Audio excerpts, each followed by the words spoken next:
Good evening. Welcome to look into how we can work with our emotions through different aware on emotions, different emotional reaction. The kind that we carried out under the become aware and know for ourselves helpful or beneficial. So mindfulness is one aspect that I touch on previously, quality of loving kindness. So previously, I touched on loving kindness for oneself, and I emphasized how important it is to take the time and put in the energy to nurture this part of this quality of loving kindness, but directed towards oneself. Yeah, and time. Quality loving concern towards ourselves is very healing and full and beneficial. You're most welcome to post your comments. So let's look at mindfulness. Let's revisit mindfulness and AIN. And it stands for R stands for to recognize, A stands for to acknowledge, or to N stands for to nurture. So there are four different aspects of how we can use our attention. So in the sense that mindfulness can include all these four different aspects. And I find this particular way of explaining cultivating mindfulness in terms of this acronym really helpful, very practical, and that we can separately or together work on our own experience, how that translate into something beneficial for us. Yeah. So in this case, learning to recognize, of course, the different emotions, the different emotional responses. Good at it, we can even do it outside of our meditation, in our daily life, at work, when we are interacting with others. We become more in tune with, and we can recognize the different kind of responses that might be coming forth or that might be triggered. Yeah. And today I want to talk more about this second aspect. Stand for the A, the letter A. Mindfulness can be quite difficult to understand, and also difficult to aspect of mindful attention, because what most emotional responses we recognize. How we are reacting in speech or in behavior. Recognition sometimes not so difficult to understand what we are referring to. But what is this acknowledgement or accept or allow? Because quite often we might recognize that, let's say, if you have this idea, this opinion that anger is bad for me, anger is bad, period. Which is very common if you like spiritual circle, like for example in Buddhism, it's part of the teaching to say that anger is harmful, is destructive, is bad for you. You need to abandon anger. So we might it's very common for people to take that on board. And so we naturally have this kind of judgment when we notice that we're getting angry, or we are angry, and say, "Oh no, anger is bad. I must get rid of it. Go away." We reject this particular emotional response that we notice or we recognize within ourselves, and this rejection comes in the form of almost like pushing away, or this idea that I want to be rid of you. Nothing wrong per se, but quite often our rejection carries with it yet another emotional response, reaction, and has a lot to do with this sense of aversion. Or another way of putting it, sometimes we get angry at ourselves for being angry, or I sometimes call this our secondary reaction. Other kind of secondary reaction is maybe we feel ashamed. We feel shame that we are not able to free of anger or free of whatever. Shame, guilt, a very common emotional response. Also feeling guilty for the fact that I lost control, over my own emotions that I have reacted with anger. And sometimes these so-called secondary reactions are even more problematic than the primary one, because they can really create a lot of suffering for us, and they can reinforce a very negative self-image. And so it's important to see whether we can find a way to relate to our emotions, the various different emotional responses to various life situations, circumstances, but in a way that is more helpful, and does not create more suffering for us, or does not reinforce already a very low or negative self-image, or does not feed feelings or opinions of ourselves that are actually not helpful. So, and that is where this quality of acknowledgement or acceptance or allowing comes in. Because what happens is when we learn to recognize our emotional responses, then it's very common for us to judge them very quickly, and to judge them as bad, and then immediately we want to be rid of it. You almost have aversion, as I said. Oh, go away, go away. So that aversion is not helpful. That aversion is, again, yet another emotional reactions. And that is, again, rooted, it's almost similar to the anger that it rejects. So how can we work with our emotions in a way that is more helpful and more constructive, instead of get caught in this kind of vicious cycle of reactivity? Yeah. So it's a bit like, sometimes I use this image or analogy of waking up one day and suddenly you find this uninvited guest in your living room, someone that you don't like, and you are unwanted. Say, why are you doing here? Get out, get out, get out of my house. And so acknowledgement allowed is a little bit different. It's like asking you to react a little bit differently to this uninvited guest to the house of your own heart and mind, and to say that, oh, of course, at first we are a bit shocked, a bit surprised to find, or maybe not, to find anger has arrived and pay you a visit again, or it could be jealousy, it could be shame, it could be guilt, who knows, all sorts of different unpleasant and awful guests, so to speak, pop in and without invitation. I didn't invite you, but they appear. Not only at our doorstep. In fact, they have invited themselves into the living room. So acknowledgement is a little bit like saying, "Oh, you're here again." So it's not only do you recognize it, but you acknowledge that they are here again. They are here. They are present in my experiences. They are real. They are part of the reality of this moment. That this moment I'm actually angry. I feel hurt. I'm upset. I feel guilt. I feel guilty. I feel ashamed, embarrassed. All quite unpleasant feelings. And so, which is why our knee-jerk reaction is to push them away, to bury them, to deny them, to withdraw from them, or to instinctively try to kick them out. So we have all sorts of different reactions. But after a while, you realize that a lot of our so-called knee-jerk reaction doesn't work. Because why? Because we are refusing to face the reality. We react in such a way that we just want to be rid of them as quickly as possible. And of course, you can try.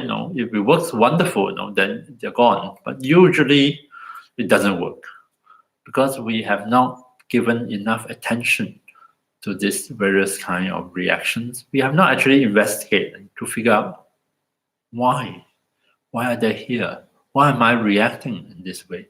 What are the conditions that trigger them, and what are the conditions that enable them to keep coming back? Why am I keep repeating the same habitual way of reacting to this person, to this situation? So we haven't actually given enough attention, and therefore we are not addressing the more fundamental issues at hand. And because we didn't address the real causes and conditions, that's why they keep coming back. So in order to address that deeper causes and conditions, so not only do we need to recognize what is happening, recognize who are these uninvited guests, but we also must sort of hold on a little bit, not be too quick to judge, to criticize, to react very negatively and strongly. But we need that a little bit of a space to, to hold and to sort of allow for the reality of this moment to sink in. Or another way of putting it, which is why some people to acknowledge what is actually happening here and now. To acknowledge and accept is a much stronger word, yeah. And usually I don't use the word accept because I think it can be a bit difficult for people to relate to it. But at least to acknowledge what is happening, or to allow for what is already here to be here, at least for this moment. To allow for the fact that, oh, I feel hurt. I don't want to feel hurt, but I am hurt. I don't like the feeling of shame, but I feel ashamed. I don't like to feel afraid, but I'm frightened. I really dislike the feeling of anxiety and nervousness, but it is already here at this moment. I can feel it in my stomach. I can feel it in my chest. I can sense it in the way my thoughts are turning. It's already here. And it's that simple. It's this acknowledgement of what is here, or the allowing for the fact that even though I don't want it, even though I try very hard to avoid it, but nonetheless, this is the fact, this is the reality of this moment. So it almost doesn't really take much time. Just one moment is enough. If I can acknowledge it's here, oh, okay, it's here. Or I can allow it. Oh, this uninvited guest is here in my living room of my own heart. And that's all it takes. Because what happens is it's almost like a pause. Instead of immediately going into a knee-jerk reaction, or whatever it is, our usual coping strategy, we just pause, even just one moment, just pause and say, oh, it's you again. Yeah. And you may wonder what's so great about it. What's the difference? What difference can it possibly make to my experience? Why do I need to know who this person is? I just need to kick them out of the door, which is really what I want to do. Yeah. Because if you pause for one moment, then you can pause for a second and a third moment, and then maybe within that time, there may be another possibility, which is you may be able to listen.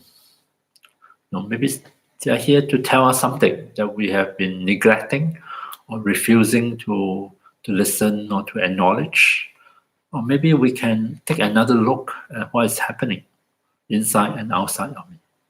But in order to do that, we need to pause. We need to pause so that we don't immediately go down the same old way of reacting habitually. We need to pause just long enough so that we can investigate, inquire, or maybe ask ourselves, why are you back again? Why do I find myself once again in the same old sticky, messy situation that I have vowed to avoid or to not be here again? Why am I getting into this shouting match again with this person? Previously, I have resolved not to do this, not to be triggered by this person. But why am I here again, doing the same old thing that I know hasn't helped in the past, and is most probably not going to pan out well this time? So in order for us to work with our own emotional responses, not only must we recognize, but we must also be able to acknowledge or allow. Doesn't mean that you allow it to be here forever, but just those few moments. Because without this tool, there won't be the third step, which is to investigate, to inquire. Not every time, but occasionally we do need to inquire. Why am I so upset by this person? Or why am I not able to communicate or to say what I have intended to say to this person in order to clear things up, in order to put a stop to certain kind of behavior and so on and so forth. So we need to sometimes inquire, to ask, to go a bit deeper. Yeah. But to do that, we must at least be able to pause our habituated way of reacting. And that pause is presented in this case as acknowledgement or allow. And in fact, sometimes just this pause of allowing and acknowledging can do wonder for us, can actually turn things around for us. Because within that pause, maybe we see things a bit clearer.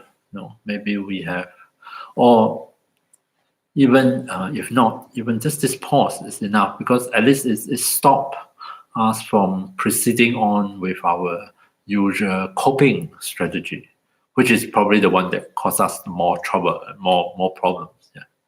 Okay, so enough of me talking. I thought maybe we can do one meditation, first meditation of this session together to explore this tool, what I have touched on so far. And I think one way to practice mindfulness in our meditation, one way is to learn how to differentiate as part of our training and recognition. When are we sensing? When is our attention involved in just simple noticing what is coming through to us from our physical senses? If we are not meditation, we are walking around, then that includes the sights, the sights that's coming in. And of course, then the sound coming in, what the sounds in the surrounding, what the sound in the form like what is this person actually saying or talking to me about, and also can include bodily sensations, sensing how the body is feeling in this moment. So those sensing, those are, and then there is the thinking. Yeah, thinking is what's going on in our mind, and thinking can be very practical, functional. What should I go next? What should I do next? What should I say to this person? But thinking can also be of a different variety. The thinking could be when we are caught up in our own stories, our own narratives. We are just repeating them, ruminating over them. Thinking can be strongly associated with certain emotional reactions, like when I'm anxious, my thoughts take on a life of its own in a certain way, or when I'm angry, when I'm upset, or I feel guilty. It just goes around and round and round in circles, repeating a certain pattern of thoughts, a certain kind of storyline, so to speak.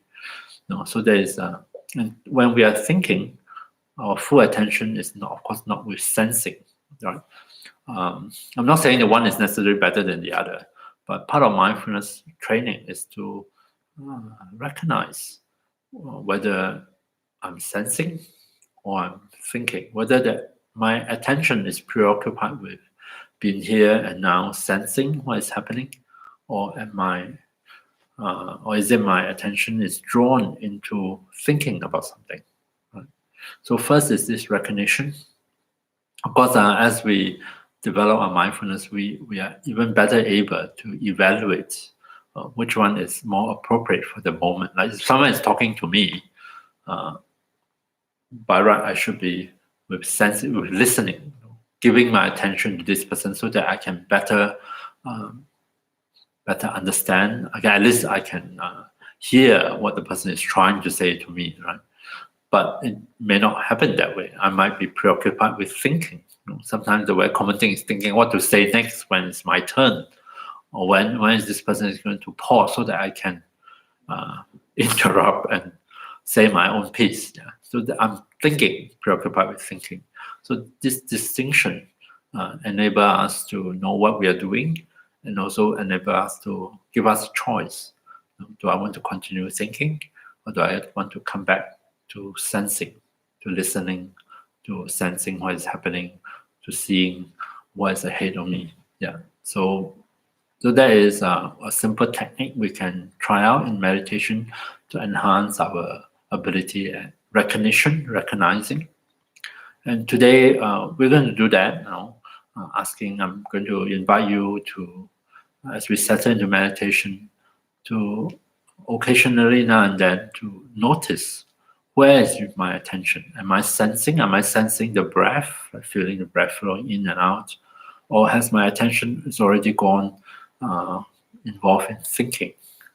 And then having recognized that, to come back to sensing, with the breath as a support. Yeah.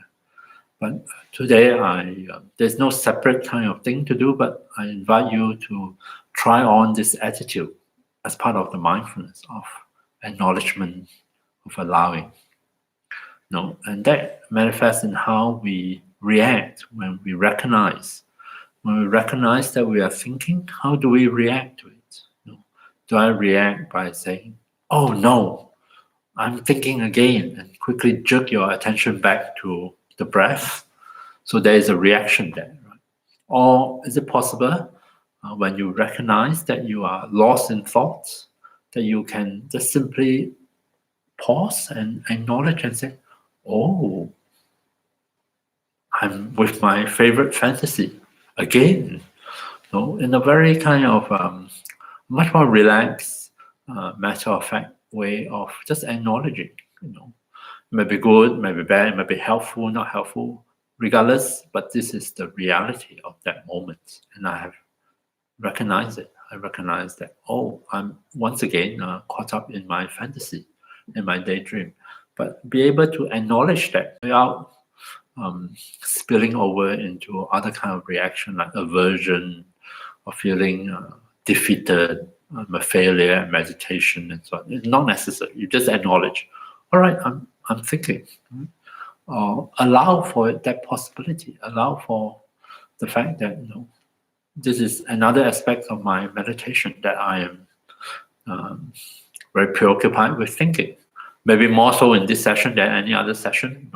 That is something I can acknowledge, and having recognized and acknowledge, make some space for this uninvited guest in your living room, and say, all right, thank you for coming, but I really need to go back to sensing. So, ciao, and then return your attention to the breath. Right? So it's more of an attitude as opposed to a specific technique, but it's this attitude of having a kind of spaciousness around what you find within your own experience. Right? So that's what we're going to try out now with this first meditation. So do join me and settle yourself in meditation posture that is suitable or appropriate. Can be sitting on a chair like what I'm doing, or sitting on the floor if you have a cushion. And you can also, in the privacy of your own place or room, wherever you are, no one can see you. Then maybe you want to try out just lying down on your back in the supine position on a firm supportive surface. Could be on the floor, on a yoga mat, on a firm bed, or long enough lounge chair. Just rest your body in the supine position, which is actually I quite often recommend it to people, because they can achieve a greater degree of release in that position. Yeah. So take a few moments and adjust your body and find that meditation posture. I'm going to ring this bell just to signal the start of the meditation.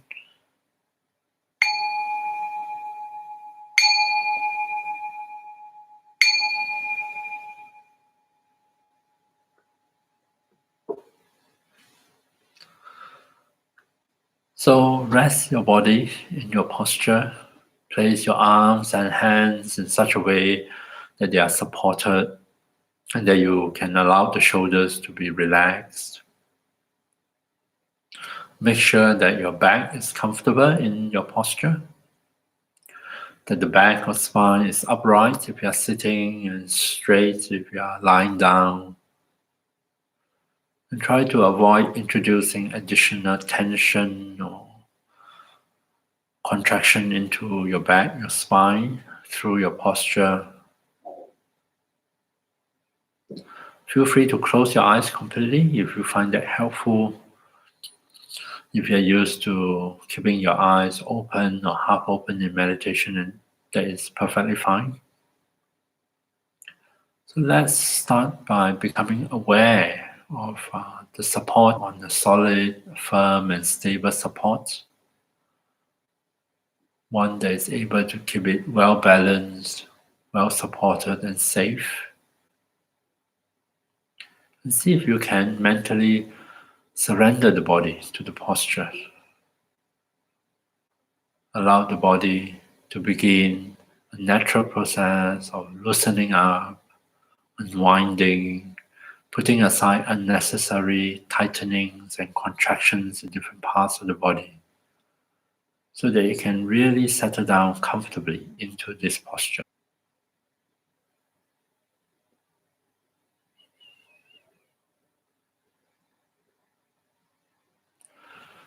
That's the first step, acquiring a seat for body meditation. And for the second step, which is helping body and mind to transition into the meditative state, we're going to make use of our natural breath as a support for us. So resting the body in the posture, usually I recommend that people do not have to focus on a particular spot.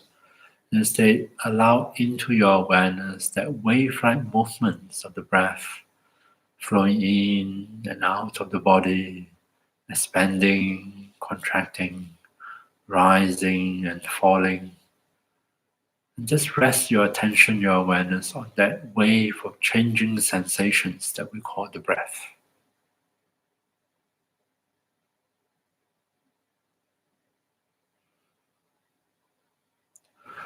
The wave-like sensations of the breath can be felt in many different parts of the body. And as you rest your awareness on all these different sensations of the breath, see if you can tune in, especially to the out breath. Each time when we breathe out naturally, there is a feeling of release that comes along with it. Breathing out, we release the carbon dioxide, the stale air in our lungs.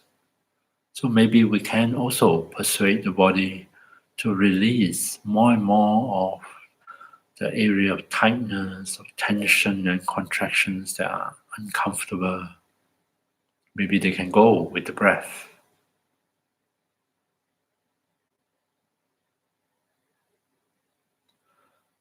And likewise with the mind, quite often we notice thoughts, images, memories, fantasies, commentaries pop into our mind, the space of our mind.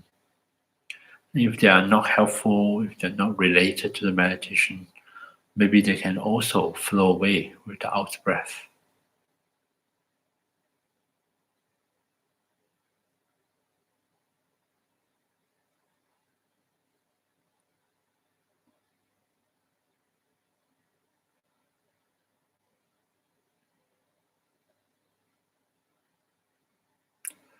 Breathing out, we may even want to occasionally remind our body, remind our mind the possibility to release.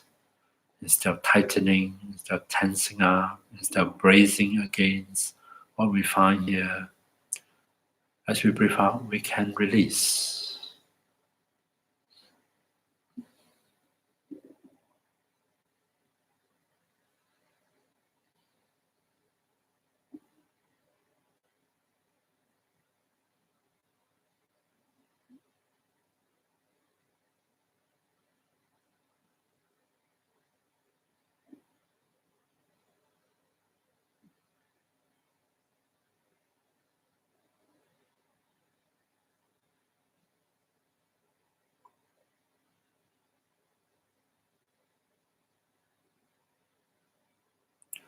Coming back to the breath, attending to the breath sensations, releasing on the out breath. See if you can release any unnecessary tensions in your own. You do notice any tension in your own face. On an out breath, see if you can persuade those muscles to relax and release those tightening, the tension in your face in order to welcome in a feeling of softness into one's own face, feeling of ease and comfort into the face.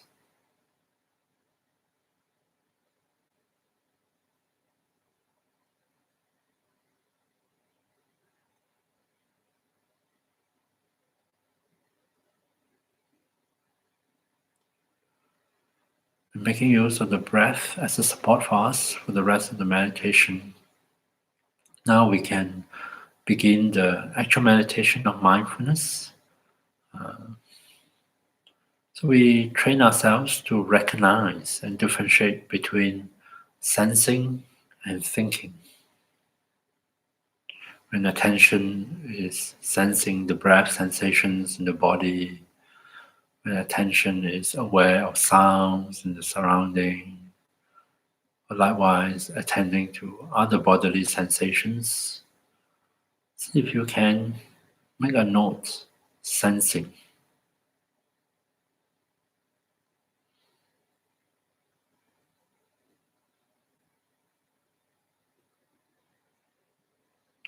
Attending to the breath sensations, sensing the different physical sensations or the sounds and so forth. Now and then we notice and recognize that our attention is no longer with our physical senses.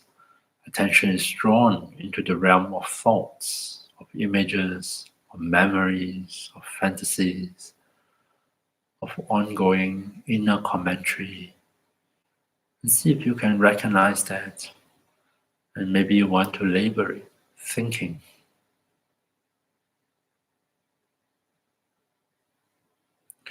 And having recognized on sensing, sensing the breath, sensing the body, sensing the sounds in the surrounding.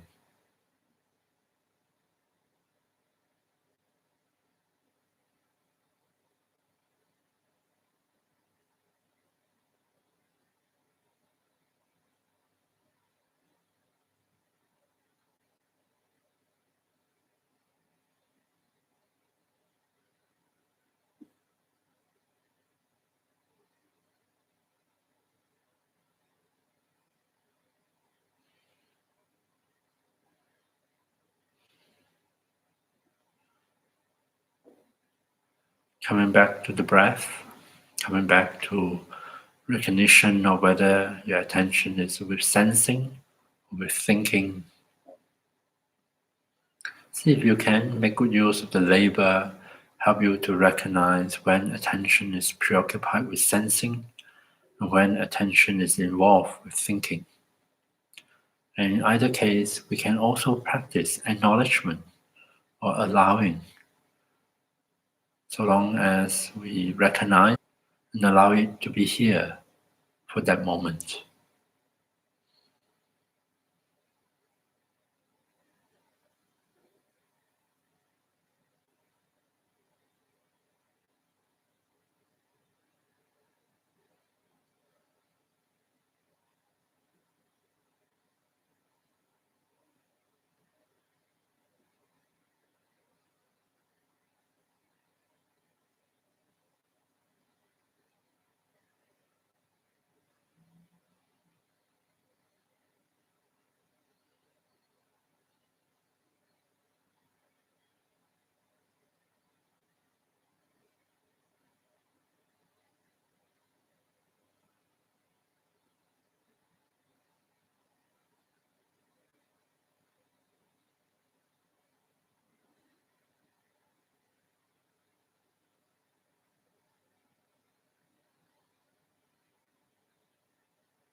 Coming back to here and now, see if we can cultivate mindfulness, recognizing whether our attention is with sensing or thinking.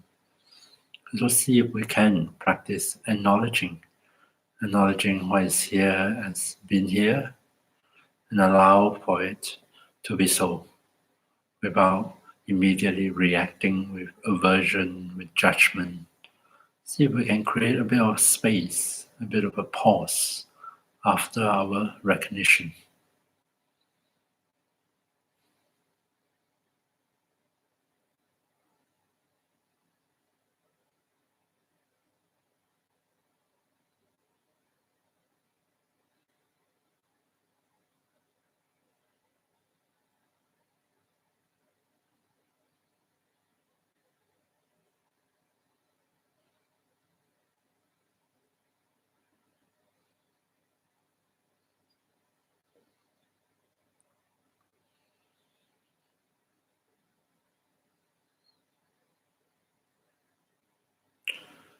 Coming back to the breath, noticing, sensing.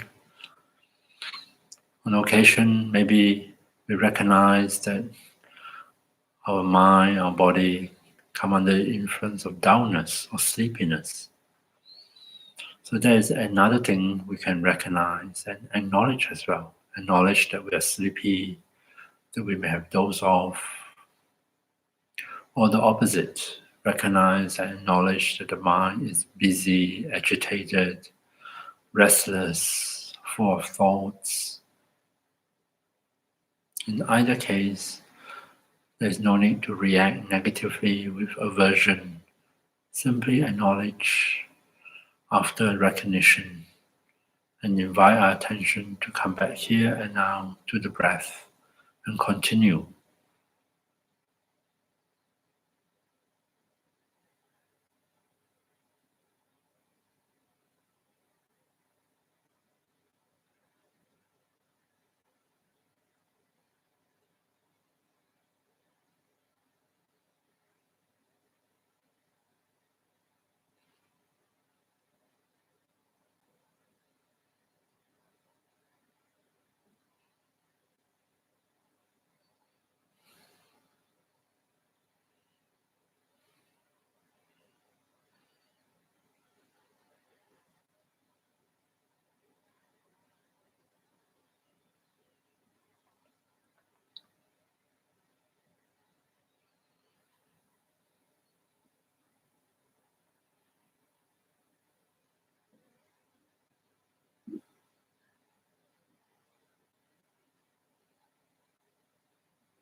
And then finally, check in and notice the states of our body and mind at the end of meditation. Highlight to ourselves anything positive that come out of the meditation, any kind of relaxation or pleasant feelings in the body, as well as acknowledge other aspects of our experiences, acknowledge areas of tension, or maybe also acknowledge, depending on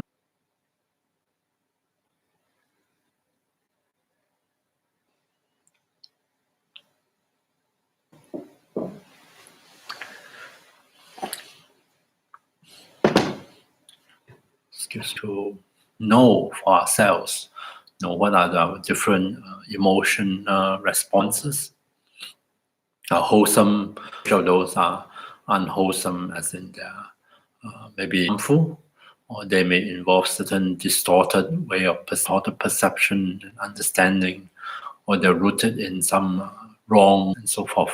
So for us, before we can do that, we must sort of hone our skill of mindfulness, recognition, and also acknowledgement, allowing, creating a kind of space to allow for whatever it is that is already here, to get to know them, for us to have another way to be able to listen to them, listen to what they're trying. Maybe they're trying to tell us something to us. So mindfulness is one way, and another thing that I have been. So I started previously. Also think of it as nurturing certain way of responding to situations that we know are helpful, are beneficial. They get stronger, and they're in a way building a more appropriate and maybe overall more constructive. So in order for it to become our new habits, to nurture those qualities, to working, then more and more we will be able to respond to the people or the interactions or the situation in our life, for example, from a place of kindness. We will start to think from the perspective of love and kindness. We may find ourselves responding in terms of the feeling, and also responding in terms of the choices we make, including what we choose to say or not say, behavior, the pattern of behavior we may manifest. Yeah.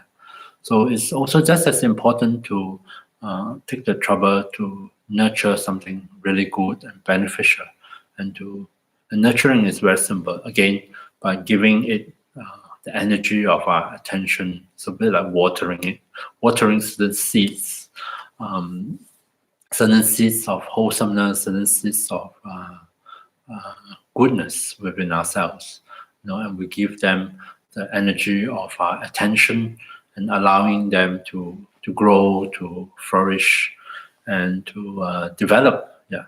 So we are cultivating these wholesome qualities. And so I started previously with loving kindness, which is a simple way of defining it. Wishing oneself or others to be happy, to find happiness and the causes of happiness, which is one way of understanding the quality of love or kindness, which is a really good wishes, wishing others or ourselves to be happy, or to be equipped with the conditions for happiness. And I emphasize the great importance of starting the cultivation of loving kindness from our own side, cultivating love and kindness first and foremost towards oneself, wishing ourselves to be happy, to find happiness, and to be equipped with the conditions for happiness. And it is well worth the effort to wish to build up, to build loving kindness for others, as well as to help us to work with and overcome a lot of other kind of more harmful habits, especially if quite often I'm unable to love, I'm not lovable, or we can have a particularly strong and negative self-image of ourselves, that I'm not attractive, I'm not worth another's attention unless I'm doing something hatred.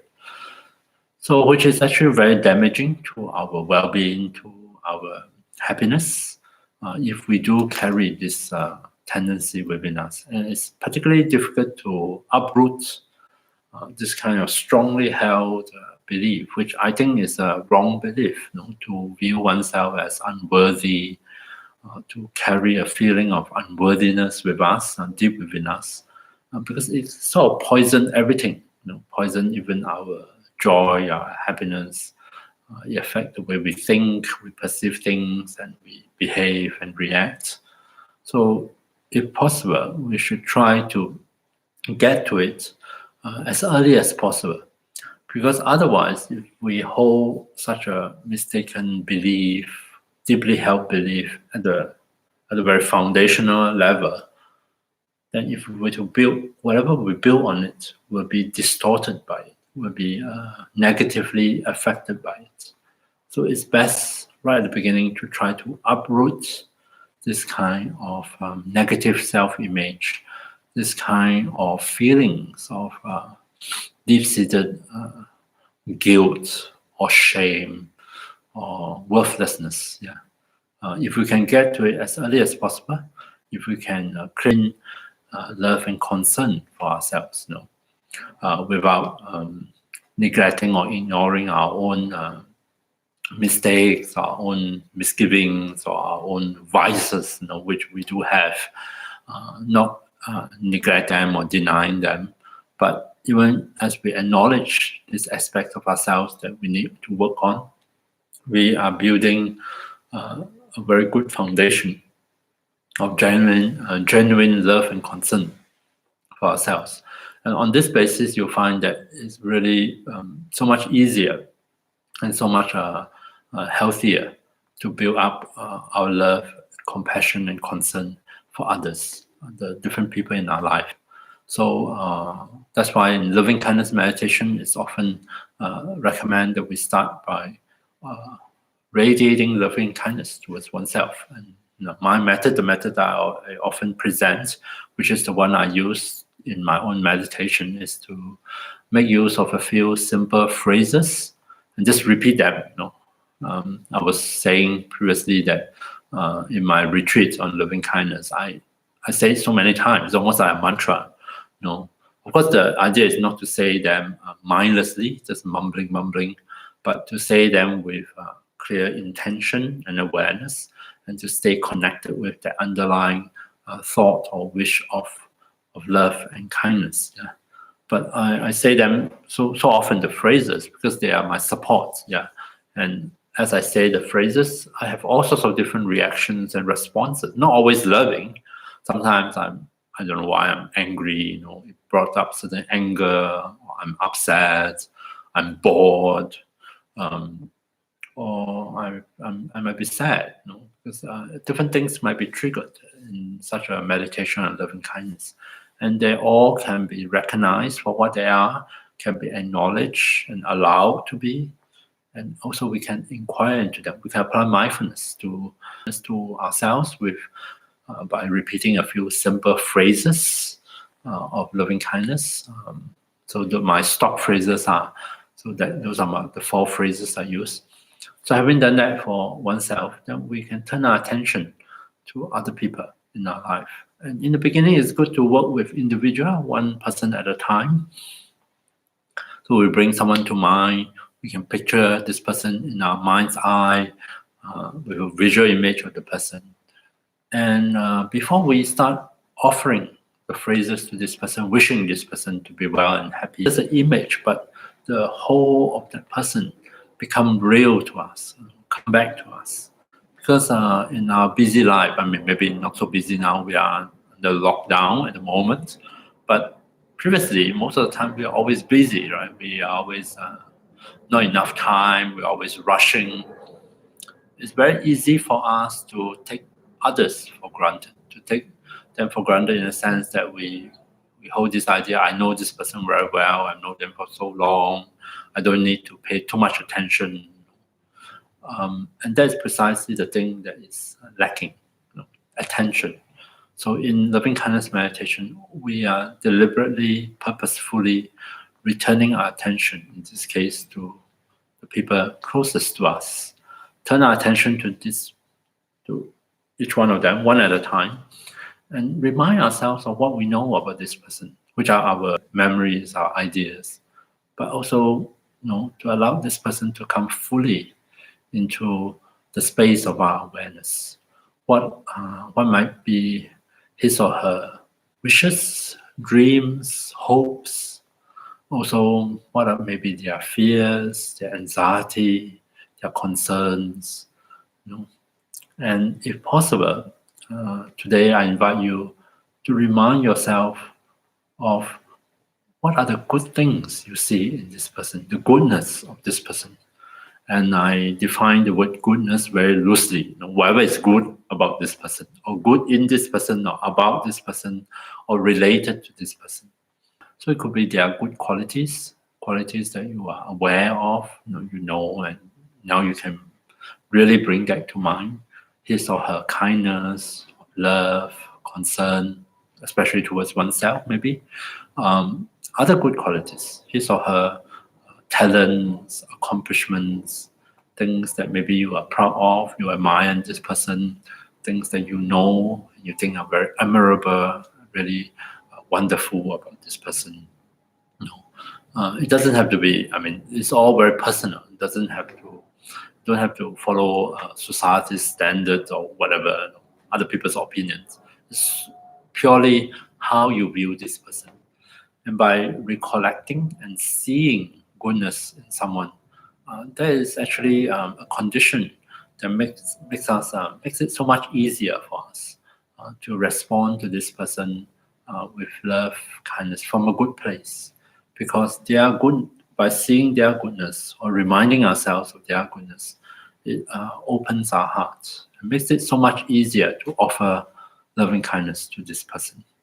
Okay, sometimes it might be a bit hard because our human tendency is to focus on the negative aspects of a person, especially if you just have an argument or you've been pretty upset by someone's behavior. It might be particularly challenging to ask us to see the goodness in this person. But we all have our good points and bad points. And the more we focus on the negative, of course, the easier it is for us to dwell and to react in a negative fashion. And the more we dwell and focus on the positive, then the easier it is for us to access love, kindness, compassion, those more positive emotional responses.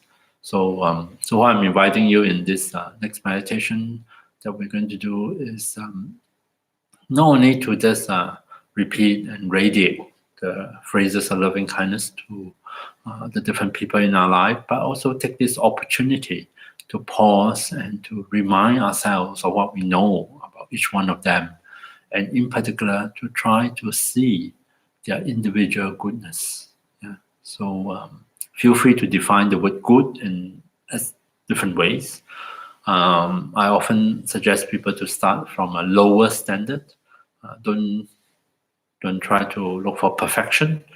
Maybe this person is perfect, I don't know, but most of us are not. So looking for perfection is maybe looking for trouble. But nonetheless, we all have something good within us. We all do certain good things in life as well. So why not focus on those positive aspects? And if there's time, maybe not this evening, but on your own, you can even list them out one at a time. There's not a problem. And the more we are able to contact and to be able to see that goodness, the easier it is for us to find within our own heart to respond with loving kindness. And then we can genuinely, from our heart, sincerely wish, may you live in safety, as in may you be safe and free from danger.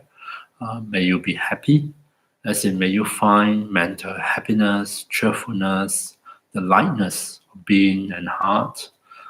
May you be healthy. May you enjoy good health, physical well-being. May you be free from illness. May you be free from the anxiety of ill health. And then lastly, may you live with ease, which is a sincere wish that may your life flow smoothly, free of obstacles, free of negative experiences, that may you find a genuine sense of peace and happiness and contentment, and that may everything flow easily and smoothly for you. Okay, so these are my way of expressing loving kindness, and you're most welcome to change the wordings, the phrases, add or subtract. Okay, so let's do one more meditation now on loving kindness. Before, take a few moments and settle into a suitable meditation posture.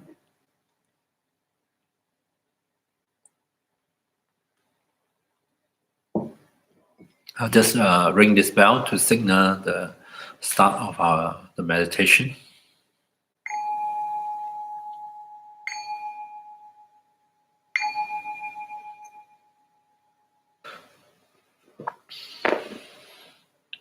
So once again, we allow our body to find its way into our meditation posture, taking care that our back, our spine is comfortable in this posture, or as much as possible that it is upright if we are sitting, or straight if we are lying down.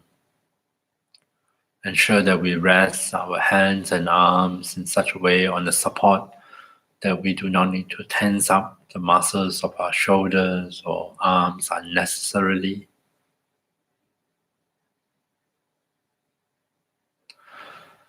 So having found the seat for our body, the posture, let's take a few moments to help body and mind to shift gears, to settle back into the meditative state.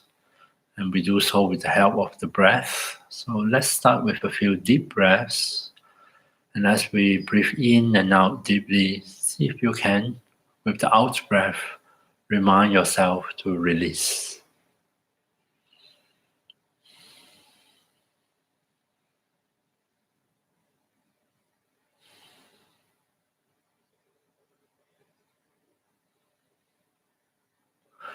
So at least for the first few minutes of this meditation, allow ourselves to rest our attention on the breath sensations in the body so that we can experience the in-breath and the out-breath.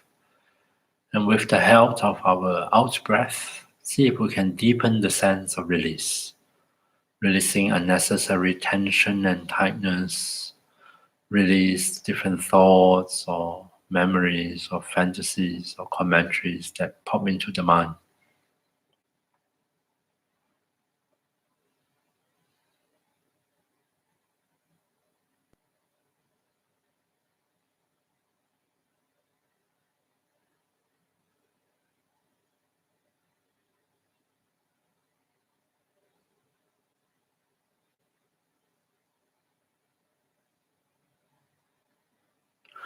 Coming back to the breath, reconnecting the breath sensations. Each time we notice an out breath, see if we can make use of this opportunity to facilitate the body to unwind, to release maybe some of the tightening, the contractions. We can also take this opportunity to put aside the various thoughts or images, memories.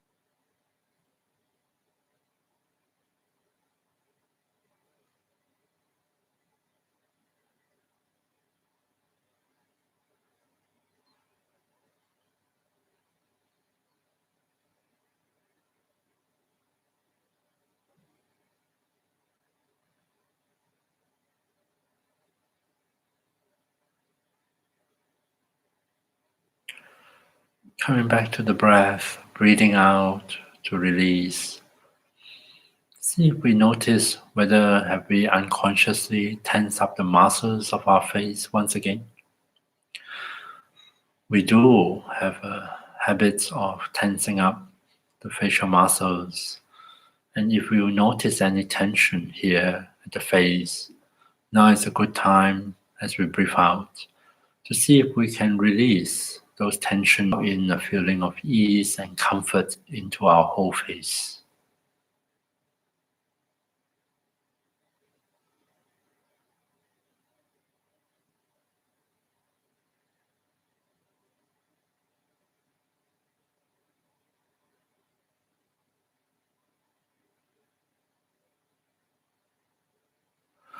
So see if we can periodically check in to see whether have we contract the facial muscles again unconsciously, and try to maintain a feeling of softness, of ease in our own face. And now we can turn our attention to cultivation of loving kindness, starting from one's own side, from with ourselves. So as we return our attention to ourselves, see if we can, thinking, recollecting, try to see the goodness within oneself. Each one of us has certain good points, good qualities. We have done certain good deeds in our life. We have nurtured or expressed some aspects of, we may have talents, we may have accomplishments, things that we can really be proud of. So see if we can take a few moments and see the goodness within oneself.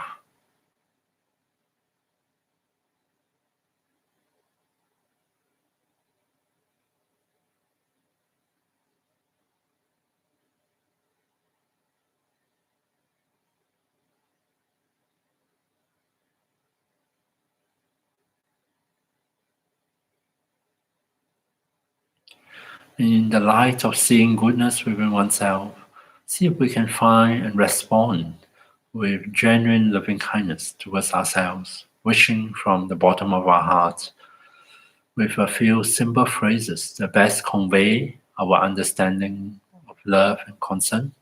You might want to start with my stock phrases, change them as you go along, and offer with the words loving kindness to ourselves. May I live in safety. May I be happy. May I be healthy. May I live with ease. May I live in safety. May I be happy. May I be healthy. May I live with ease.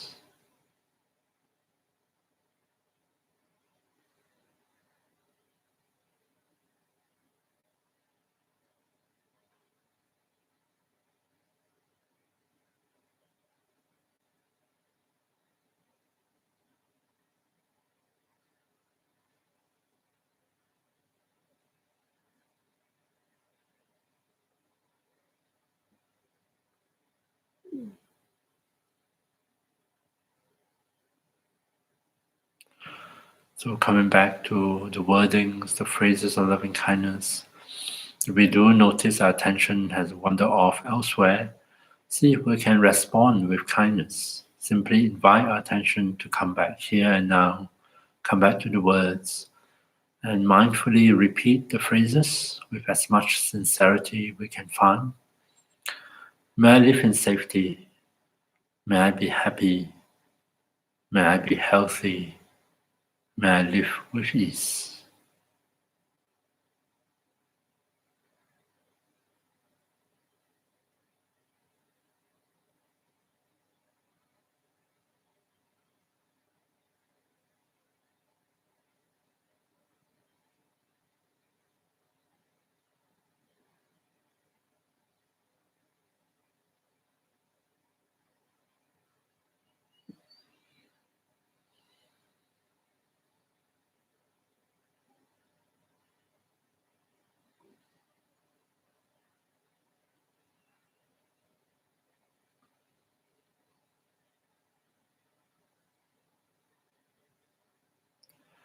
Coming back to the phrases of loving kindness, as you repeat the words, different feelings may arise, or maybe no feeling at all, which is also quite normal. Feelings could be unpleasant or pleasant. And see if we can simply acknowledge the different feelings, not to be too upset or concerned about them. And on occasion where the warm, familiar feeling we associate with love arise, then maybe we can entwine that warm, loving feeling among the words and offer it back to oneself. May I live in safety. May I be happy. May I be healthy. May I live with ease.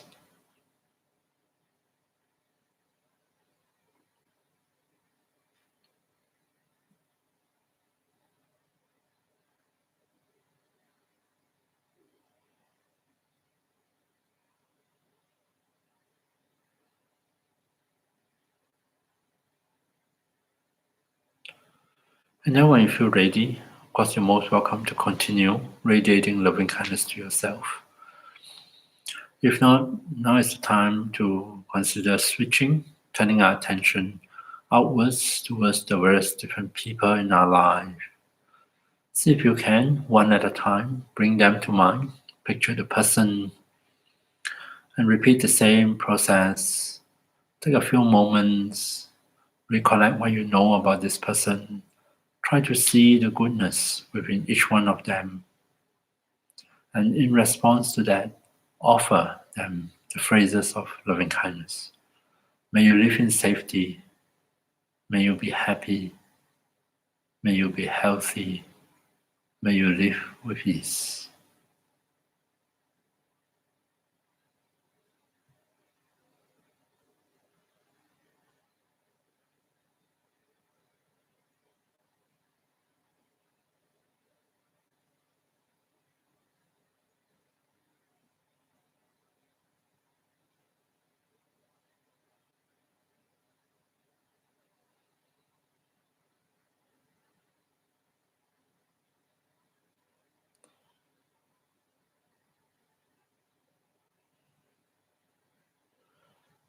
Coming back to the meditation, if we do find ourselves distracted, lost in thoughts about other things, come back here and now.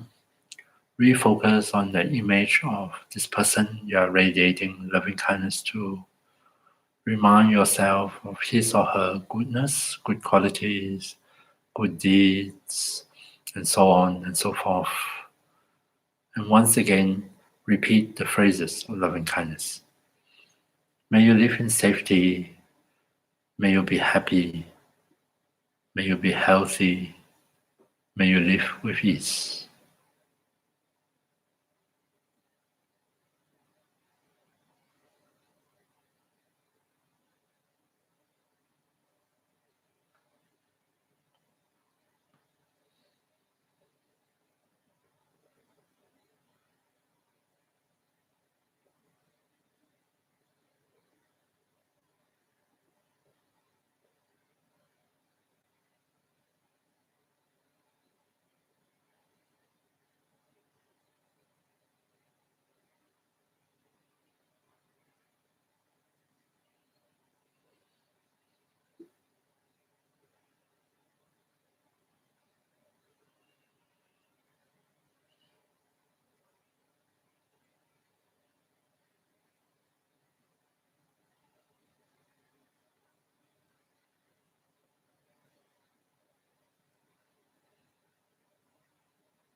So coming back to the meditation, don't feel that you always have to spend a lot of time with each person.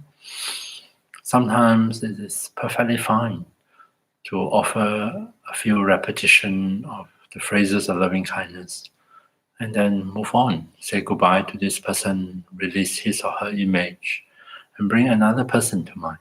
And repeat the whole process. Picture the person in your mind's eye. Recollect, practice seeing the goodness in this person, and then respond with the phrases of loving kindness. May you live in safety. May you be happy. May you be healthy. May you live with ease.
And then coming back to the meditation on loving kindness, feel free to repeatedly remind yourself of the different good qualities of the person. At different time, different memories may surface, allowing you to see this person in more than one ways, more than one aspect of the person might come to mind. And see if you can respond with the phrases. Try to find a kind, loving response from within one's own heart. That response may not come with the warm, familiar feeling we associate with love, but nonetheless, it comes with the intention to love, to care. It comes with a loving attitude, and that is enough. May you live in safety.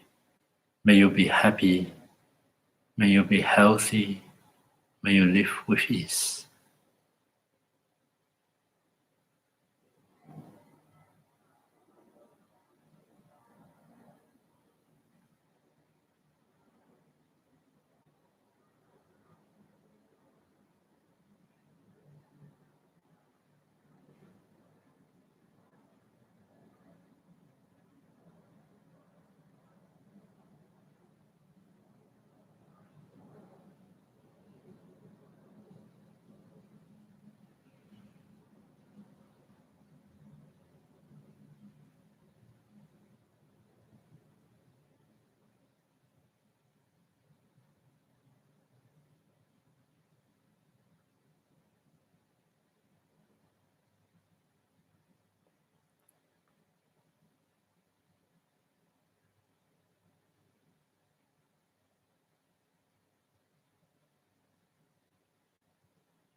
And then finally, one way to conclude loving kindness meditation is to greatly expand the scope of our kindness, and just for a few moments include everyone in the world, or in Buddhism we say all sentient beings, and wishing from the bottom of our heart to make each one of them able to find happiness and the causes of happiness.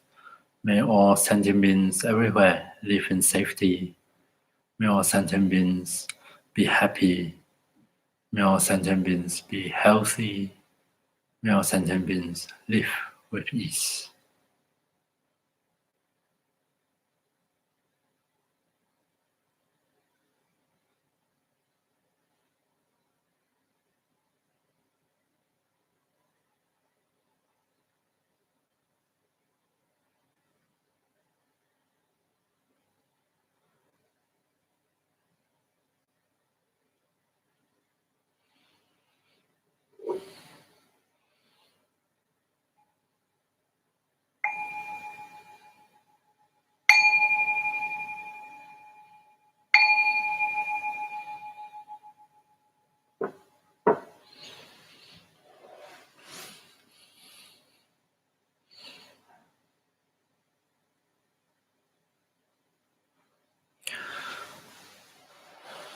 Okay, so there is loving kindness meditation for not just for ourselves but also for others, and I find this meditation very powerful and very helpful in helping us to nurture different kind of emotional responses to other people, especially those people closest to us or we meet every day, that we interact with. because often we don't give so much attention, or may not be so mindful of how through all those interactions, what sort of feelings might be triggered in us, what sort of reactions that might be triggered, come forth. And so quite often all these things happen unconsciously, just through the habits, our old habits of how we see things, how we react to them. And of course, there's nothing wrong with it, but sometimes over a long period of time, we build up all sorts of different habitual reactions to others. And quite a lot of them may not be so constructive, so helpful. We might find ourselves get very caught up in very scripted kind of reactions. They're always pressing this button, and I'm always pressing their button. And each time when the button is pressed, there's a very typical, almost unimaginative, not creative reaction, almost so predictable, so to speak. And this pattern can be very hard to break. And so we find ourselves going round and round and round with very typical emotional responses and feelings. And sometimes it get very tiring and often not so constructive. We're not getting anywhere with our communications. So then it's helpful when we have the time outside of those situations to nurture loving kindness towards this person. What we are nurturing is a different way of seeing the person, a different response from the heart. And of course, at first, it feels very artificial, and maybe no strong feelings come forth. And that's fine. That's actually perfectly normal.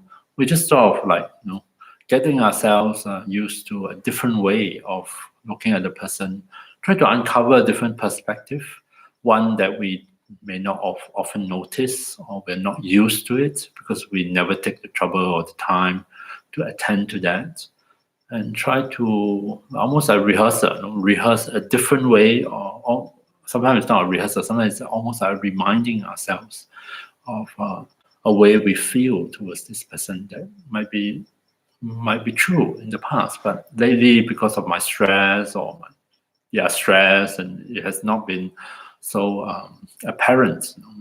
And so we are simply nurturing a response that come out of kindness and love, as opposed from anger or resentment and all sorts of other stuff. It's repeated over a period of time. You may find that it starts to influence our interaction. Maybe the next time you meet this person, you have a conversation, you find that the words come from a kinder place within ourselves, a more loving place. And you may find that actually people actually pick up on it. People say, oh, somehow the words seems to come up with a bit of more warmth from a nicer place, almost as if you have maybe a better view of them, better perspective, not perspective, like you see them in a better light, so to speak. And they may respond positively to your positive response. And that becomes a positive feedback that might promote greater harmony and happiness. So thank you very much for your attention for this session, and hopefully you have find what I say interesting, and you might want to test it out. And so next week we are going to continue on working with our emotions. So have a wonderful week ahead, and I'll see you next time. Thank you.